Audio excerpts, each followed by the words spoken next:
मोर तितली रानी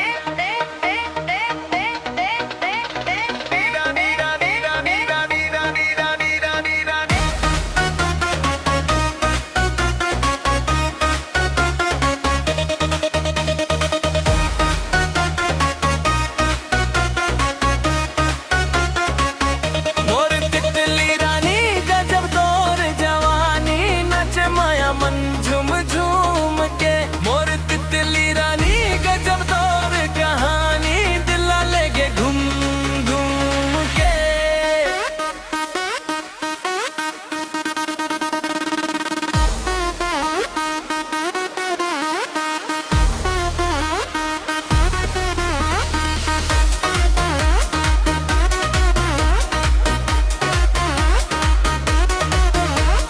रंग बिरंगी चुनरी ओढ़े बिजली जैसन चमके रे, मटक मटक के गली मन निकले सबके दिल धड़कावे रे।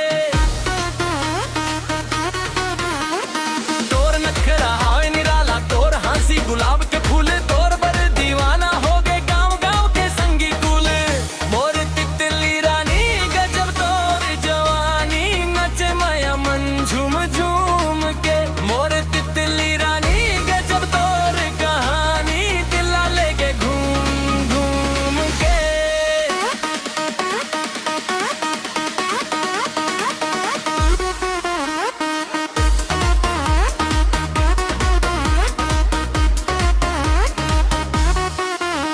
बजे ढोलक बाजे मांदर बज डीजे रात भर, तितली रानी मच मंगा के मचा दे धूम शहर भर।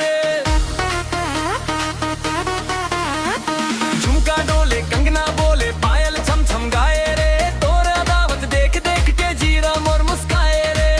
अरे ओ तितली रानी कर बेका थोकी निशारा, तोर एक मुस्कान पर दिल दे दे हूँ दोबारा। मोर तितली रानी